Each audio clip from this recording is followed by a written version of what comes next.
Most investors believe that when S&P 500 hits a new all-time high, it means the market is healthy. I don't think it does. Right now, S&P 500 is at record highs, but Bitcoin, the one major asset with no cash flows, no revenue, no buybacks, nothing to prop it up except raw liquidity, has collapsed below $70,000. And for full disclosure, I do not trade or hold Bitcoin, but I do use it as a liquidity metric. That divergence is what I see as the single most important chart in the markets right now because it tells you something about the water level underneath the market that price alone can't show you.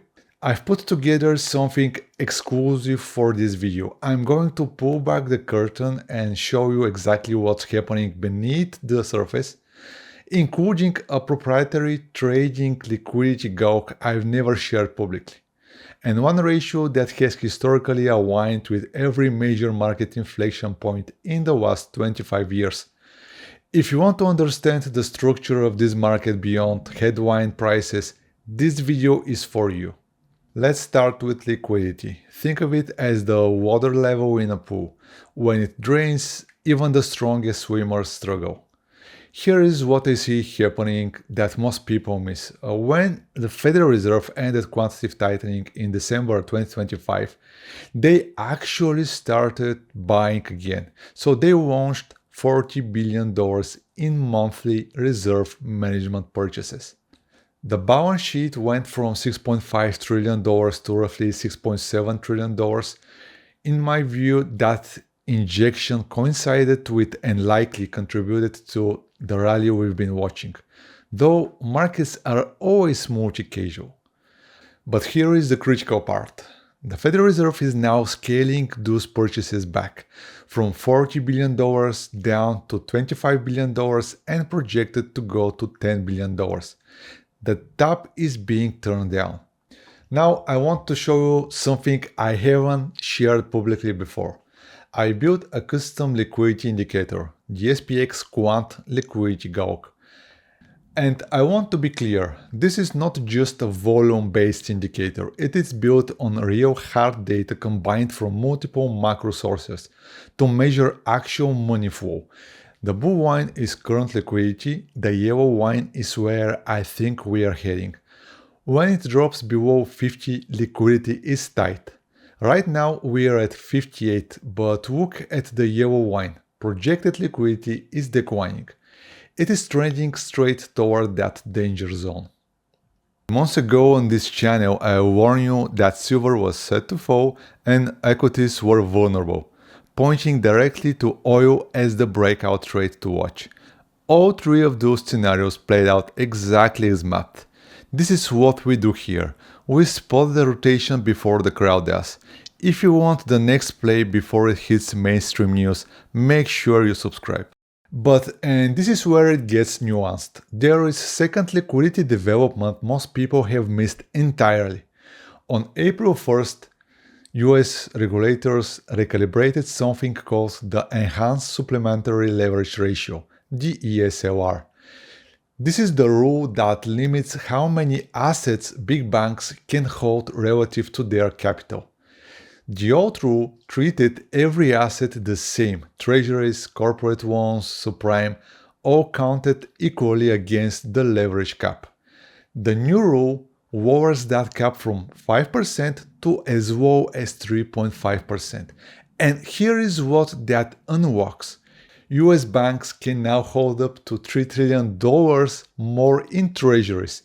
That's roughly 9% of total marketable US government debt. Think of it as a new structural buyer entering the market, not a sudden flood but a gradual pipeline of demand that didn't exist 6 months ago. So the liquidity picture is more complex than just Fed buying or not buying. The Federal Reserve is scaling back, but the banking system's capacity to absorb treasuries just expand massively. Keep both of those in mind, Fed scaling back, but banks now allowed to buy more, because it becomes critical in a few minutes. So we have liquidity tightening. Now let's look at the leverage built on top of it. This is the chart I find genuinely fascinating. FINRA investor margin debt as a percentage of the M2 money supply. Right now this ratio is at 5.74%. I think this matters more than headline margin debt because dollar margin debt always hits new highs because of inflation and credit expansion, but normalizing it against money supply measures how much leverage exists relative to actual liquidity, and 5.74% is above the +1 standard deviation band. In fact, the only other time I see this ratio reaching these levels was in the year 2000, right before the dot-com collapse. And here is what I think is underappreciated right now. This is not just a United States story. Look at China. China's retail margin trading financing balance, essentially the Chinese version of FINRA margin debt, is at 2,893 billion yuan. That is within a whisker of its 10-year highs. The orange line on that chart is the all-time high. Chinese retail investors are leveraged to the hilt. So when I see this on both sides of the Pacific simultaneously, that tells me this is synchronized global leveraged buildup. This is not a local anomaly. Add to that the equity risk premium.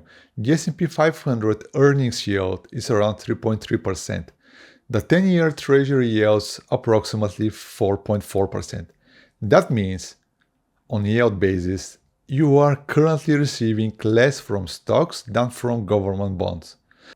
So personally, I don't think that represents an adequate margin of safety, even if we account inflation, although reasonable analysts can disagree.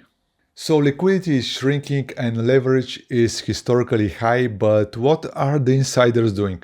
That is what I always want to know. Look at this, US equity issuance is ramping sharply.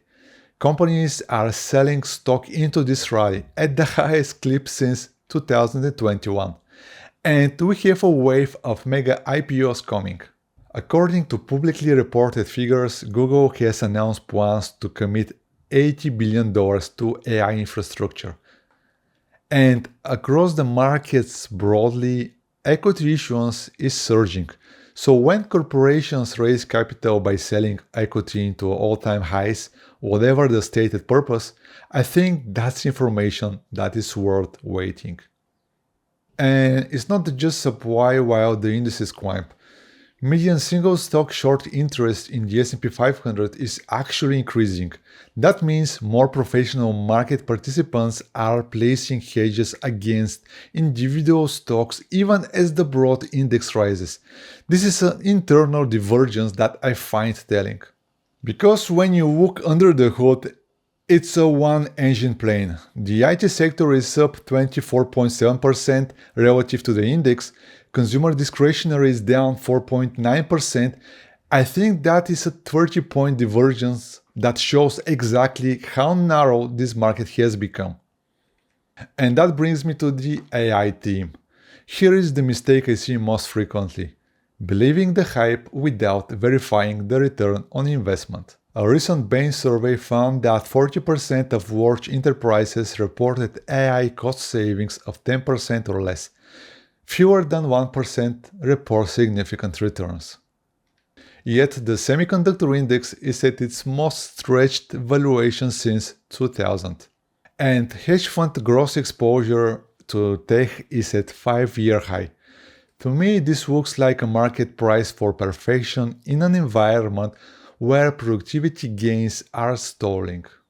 And the charts, they support this view. For those who have followed this channel, you know I've been tracking this measured move pattern on the S&P 500 futures. So the first red rectangle captured the 2025 correction from 6,100 down to 5,000. The pattern projects a similar move from the recent heights, and here is my update. I do not think this pattern is invalidated. we're sitting precisely at the upper boundary around 705,000. Price is obeying the structure based on how this pattern has behaved so far. In my personal analytical view, this remains a risk scenario that deserves serious attention. Technical patterns do not guarantee outcomes, but when they align with macro fundamentals, I think they are worth tracking. Now, you might be thinking, won't the Fed just cut rates to save it? I don't think they can, and here is why. This is JP Morgan's data on world oil inventories. According to their analysis, we are at what they call the operational stress level of 7.6 billion barrels. In their scenario where the Strait of Hormuz disruption continues unresolved, their projections suggest inventories could hit the operational floor by September. That is one scenario, not a certainty, but it's one I think we should take seriously. And we can't bail ourselves out. The strategic petroleum reserve is at 357 million barrels, basically empty after the 2022 drawdowns. And because energy drives everything, we are importing inflation again. China's export prices just jumped at the fastest pace since April 2023. The oil shock is already spreading. And this is the pressure point I watch most closely. The US personal savings rate has fallen to 2.6%. Historically, when energy costs surge in an environment where the consumer savings buffer is this thin, it has often preceded stress in the broader credit and leverage structure. So I think this time the setup looks similar, but as always, past patterns are never guarantees. So let's bring it all together. What I'm actually seeing here. I see a market where the Federal Reserve's liquidity is being scaled back, where the measured move technically projects a correction, where my custom liquidity gawk is flashing warning signs, so where corporate insiders are dumping record equity supply onto hedge funds stretched to 5-year highs in tech. And all of this is built on a FINRA margin debt ratio of 5.7%, a leverage extreme only matched in 2000. Yes, Goldman projects 12% EPS growth. Yes, banks have 3 trillion in new capacity, but I think the weight of evidence strongly skews toward caution. The specific thing to watch is the Fed's purchase shadow. If they scale back up from 10 billion, I'll change my mind. But if they don't, and at 5.7% leverage with the other signals I've laid out today, I think the historical parallels are worth taking seriously. None of this is a prediction, this is just how I read the data. Do your own analysis, and as always, consult financial advisor before making any decisions.